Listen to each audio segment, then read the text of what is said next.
Pozdrav svima, ja sam Marko, točnije Marko Kukurin. Ja sam Doris Stanković, imam 20 godina. Inače sam rodom iz Osijeka, ali trenutno živim u Zagrebu. Bok ekipa, moje ime je Nika, dolazim sa kanala Džumbus. Vjerojatno me znate i pod imenom XNix2X, pod kojim sam i vodila show Znaš ili padaš. Pozdrav, ja sam Petra Dimić, imam 20 godina i dolazim iz Zagreba. Bavim se social marketingom, odnosno ja sam influencer koji radim za 24 sata, odnosno Džumbus. Slobodno vrijeme se bavim snimanjem za YouTube, kako i za svoj osobni kanal, tako i za Džumbus kanal, znači dio sam Džumbus ekipe. Studentica sam prve godine preddiplomskog studija odjela komunikologije na Hrvatskom katoličkom sveučilištu u Zagrebu. Dio sam Džumbusa i u ovom videu ću s vama podijeliti svoje iskustvo sa Eurotripa. Za one koji možda ne znaju što je Eurotrip, a pretpostavljam da znate, ali to je bilo putovanje u 10 gradova Europe. Bilo je tu 8 zemalja, putovali smo u raznim gradovima, a sad ću vam ispričati nešto malo više o toj pustolovini. Cijeli Eurotrip se je vodio pod hashtag ovaj put glasam. Poanta svega je bilo da potičemo mlade na glasanje i da vide u stvari koliko je to bitno, jer sami sebi biramo svoju budućnost. Znam da smo na samo Valentinova prošle godine putovali, znači letjeli iz Zagreba za Pariz. I stvarno mi je bilo predivno jer smo u Parizu čim smo sletjeli, malo se odmorili i odmah išli u obilazak grada. Susreli smo mnogo Parižana, vidjeli razne zaruke ispred samog Eiffelovog tornja. Evo da moram baš izdvojiti neki grad koji mi se posebno svidio, mislim da bi to bio Pariz i Barcelona i Madrid. Ne znam zašto nekako mentalitet, neki osjećaj koji, ne znam, kako gradovi odišu, tako jednostavno su mi prirasli srcem. Meni je Eurotrip bilo jedno prekrasno iskustvo. Ja ću reći jedno svoje osobno mišljenje. Prvenstveno želim se zahvaliti Europskoj uniji, Europskom parlamentu koji su nam bili sponzori, koji su nam omogućili tu prekrasnu pustolovinu, ajmo je nazvati tako. Ja sam zaista bio oduševljen. Mislim da je to najbolje iskustvo u mom životu i zato i govorim hvala, jer to što smo mi doživjeli tamo kroz to putovanje, mislim da netko ne doživi kroz cijeli život. Glavno geslo showa Znaš ili padaš je bio upravo hashtag ovaj put glasam i bilo mi jako drago što sam dio te kampanje i stvarno i dan danas sam sretna što sam bila dio tog svega. Jako mi se na putovanju svidjelo to samo zajedništvo. Upoznavanje kulture, razgovor sa lokalnim influencerima, zatim ispitivanje prolaznika na ulici o nekim činjenicama u vezi Europske unije, Hrvatske, njihove zemlje je bilo vrlo zanimljivo. Neki su znali, neki nisu, ali bilo je i smiješnih odgovora i onih zanimljivih. Mi smo nešto sami kroz te kvizove i naučili. Među ostalom tu su bili Luksemburg, Berlin, gdje smo još bili Hamburg, bili smo u Beču i naravno bili smo u Briselu. Tamo smo posjetili Europski parlament, to je bio jedan dan za pamćenje, točno se sjećam. Mi smo se svi sredili, malo dotjerali, otišli smo u Europski parlament, vidjeli smo kako to sve izgleda iznutra. Ljudi su bili toliko pristupačni, kulturni, stvarno je bilo jedno predivno iskustvo i vidjeti koliki utjecaj mladi imaju na sve to je bilo nešto fenomenalno. Imala sam priliku otputovati u lijepu Belgiju, veliki Brisel. Otputovala sam u Europski parlament i bilo mi je i više nego lijepo iskustvo. Upoznala sam toliko lijepih i dragih ljudi.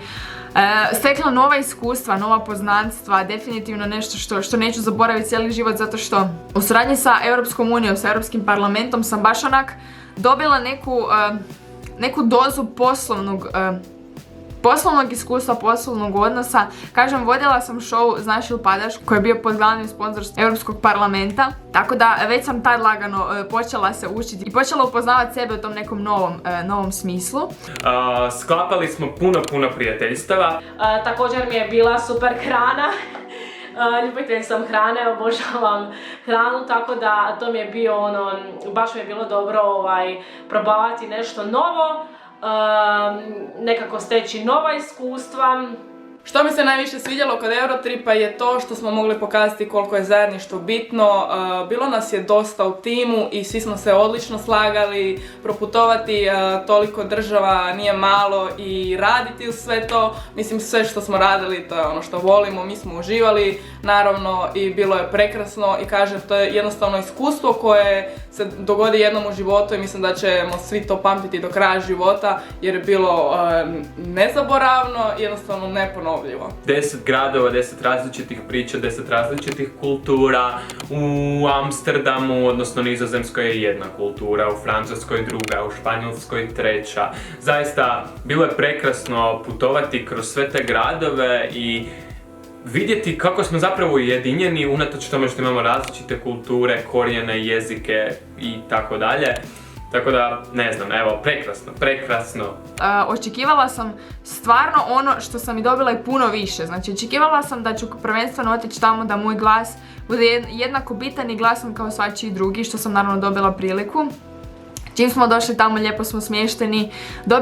Imali smo radionice gdje smo mogli napisati za što mi ovaj put glasamo, to jest što se nadamo da će se popraviti. Stvarno ono, kad si u takvom okruženju i gdje svi zapravo, ono što sam spomenula malo prije, svi su ljudi na istom mjestu i baš te boli briga da li si, koje si nacionalnosti, koje je tvoje ime, koje je tvoje prezime, tu si radi boljeg, tu si radi nečeg boljeg. Imamo svi zajednički cilj, zajedničku svrhu. Tako sam se osjećala i u Briselu. To je bilo jedno putovanje koje ću ja pamtiti do kraja života. Išli smo iz grada u grad, vidjeli smo svega i svačega, upoznali toliko kultura, upoznali ljude i bilo jednostavno jedno predivno iskustvo. A i eto isto ovim putem jako drago što sudjelujem u digitalnoj proslavi Dana Europe. Sada se nalazimo u jednoj jako teškoj situaciji zbog COVID-19, evo već nekoliko mjeseci vlada izolacija i to je poanta u stvari ovog videa, da pričamo o tome kako se snalazimo u ovoj situaciji. Hashtag Europljani protiv COVID-19. Dakle, pod tim hashtagom i pričamo u ovom videu, tako da svi znate, neizbježna tema, korona. Jednostavno da, korona je nešto što je, odnosno COVID-19, da budemo profesionalni, je nešto što je obilježilo čovječanstvo 21. stoljeća, siguran sam. Mislim da jednog dana našim generacijama, naraštajima ćemo sigurno pričati o tome. Kada sam čula hashtag Europljani protiv COVID-19, nasmijala sam se zato što je upravo to ono kako bi ja opisala sve ovo udruživanje, sve zajedno, znaš ono, zaboraviš, ne znam, on je Talijan, on je Srbin, on je Bošnjak, to toliko nebitno, ono, zaboraviš na apsolutno sve i nacionalnost, i ime i prezime i ko si i šta si. Bitno je da si čovjek, bitno je da si tu, da se zajedno borimo protiv virusa kojeg nitko nije naravno htio. Tako da hashtag Europljani protiv COVID-19 je apsolutna pobjeda, pohvaljujem. Ovo vrijeme u izolaciji koristim tako da se digitalno povežem sa drugim naravno ljudima, sa influencerima iz drugih europskih zemalja i uz to mi naravno pomaže i roaming koji je, znači, nema ga, mogu se normalno čuti sa bilo kojom državom iz Europske unije, tako da naravno da mi nedostaju moji prijatelji, ljudi koji žive vani, ali ako ih ne mogu uživo vidjeti, barem ih mogu preko mobitela. Na mene konkretno izolacija je utjecala, ali ne pretjerano. Imam tu mogućnost da svoj posao mogu raditi i iz udobnosti svoga doma, tako da to je zaista velika prednost, tako da radim od kuće. Posvetio sam se svom nekakvom mentalnom zdravlju, posvetio sam se tome da malo više pišem, malo više pjevam. Tu su uvijek nekakvi kućanski poslovi, šetnje u prirodi gdje nemam puno ljudi, tako da rekao bih da za mene ova izolacija nije predstavljala veliki problem zato što je postala u jednu ruku i oaza mira. Nekako sam našao svoj mir u svemu tome. Ova izolacija i COVID-19 mi ne mogu ništa jer se ja sa svojim prijateljima mogu čuti 24/7, mogu kada god poželim kontaktirati svoje prijatelje, makar oni bili u Španjolskoj, Parizu, Francuskoj, gdje god oni bili. unatoč izolaciji svemu mogu ih čuti kad god to poželim. Jedva čekam da sve prođe zaista, jer ne mogu više. Previše sam na internetu. Jedino što mi malo nekako potrese cijelu moju i organizaciju i neke obaveze, fakultet za koji moram raditi i učiti, pa eto nije mi baš toliko dosadno. Ali eto, ja nadam se da će biti prilike za putovanja, da imala sam organizirana u travnju mnoga putovanja van Hrvatske i sve mi je to nažalost propalo, ali nadam se evo da kad se mjere skroz privedu kraju i kad sve dođe u normalnu situaciju kako smo navikli prethodnih godina, da ću eto imati priliku nadoknaditi sva putovanja koje sam zamislila.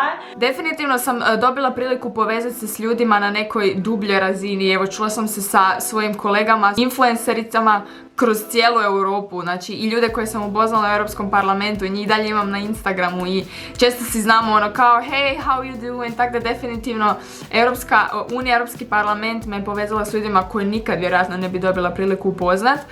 Dobila sam neku priliku kroz ovu karantenu i kroz neki digitalni svijet se čuti s ljudima koje vjerojatno nikad više u životu ne bi ni vidjela niti se čula s njima. Uz hashtag Europljani protiv COVID-19 možemo i sami zaključiti koliko se Europljani dobro drže zajedno i koliko je sve lakše kada pomažemo jedni drugima, kada smo tu jedni uz druge. Jednostavno Europska unija nas sve spaja i puno lakše prolazimo kroz ove krizne dane.